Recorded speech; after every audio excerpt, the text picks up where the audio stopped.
اور آج کے اس خطبہ جمعہ کا عنوان ہے غیبت و چغلی کا انجام، غیبت و چغلی اور اس کا خطرناک انجام۔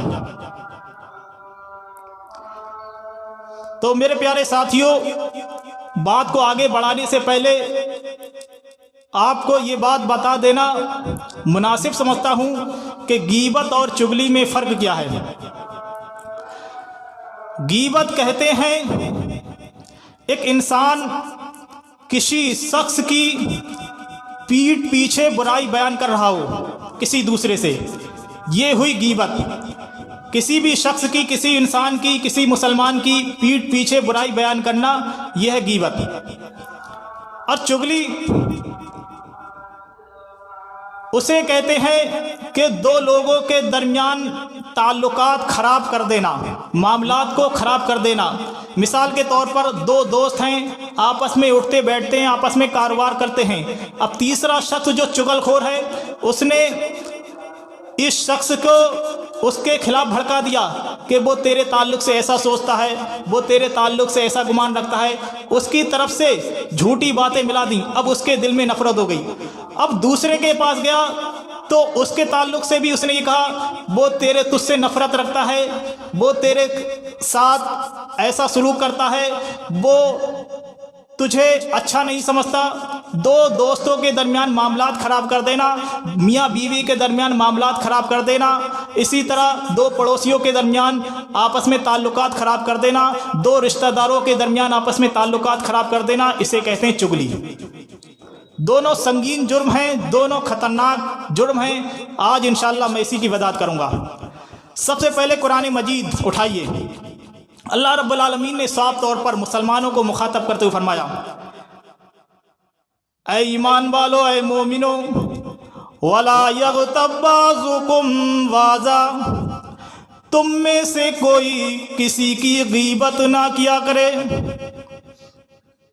أَيُحِبُّ أَحَدُكُمْ أَن يَأْكُلَ لَحْمَ أَخِيهِ مَيْتًا فَكَرِهْتُمُوهُ، کیا تم میں سے کوئی شخص یہ پسند کرتا ہے کہ وہ اپنے مردہ بھائی کا گوشت کھائے؟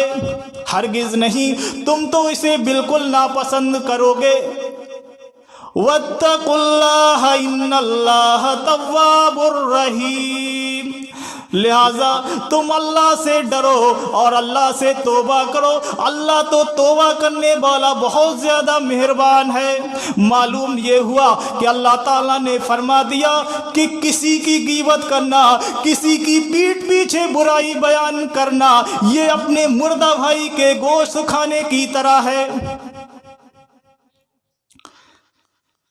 اسی طرح امام کائنات جناب محمد الرسول اللہ صلی اللہ علیہ وسلم نے ارشاد فرمایا، من نقل لحم اخیہ فی الدنیا، جس نے دنیا کے اندر اپنے بھائی کی برائی بیان کر کے، اپنے بھائی کی غیبت کر کے اس کا گوشت کھایا، قرب لہ یوم القیامت، تو قیامت کے دن اس کے بھائی کا گوشت اس کے قریب کر دیا جائے گا، فیقال لہ کلہ میتا، اور اس سے کہا جائے گا آج تم اسے مردہ حالت میں کھاؤ، کما اکلتہ حیا، جیسا کہ تم اسے دنیاوی زندگی میں زندہ حالت میں کھاتے تھے۔ فَيَأْكُلُهُ، وہ اپنے مردہ بھائی کا گوشت کھائے گا بھی، وَيَأْكُلُهُ، اور کھا کر کے انتہائی بد شکل ہو جائے گا، وَيَسِيهُ، اور چیخو پکار ڈالے گا، لیکن وہاں چیخو پکار کام آنے والی نہیں، وہاں مصیبت میں کوئی کام آنے والا نہیں۔ النبی کریم صلی اللہ علیہ وسلم نے صاف طور پر فرما دیا، جس نے اپنے بھائی کی غیبت کی، آخرت میں قیامت کے دن اسے اسی مردہ بھائی کا گوشت کھلایا جائے گا۔ میرے پیارے ساتھیوں، تم بڑی آسانی سے ہم ایک دوسرے کی غیبت کرتے ہیں، بڑی آسانی سے برائی بیان کر لیتے ہیں اور اسے معمولی گناہ سمجھتے ہیں۔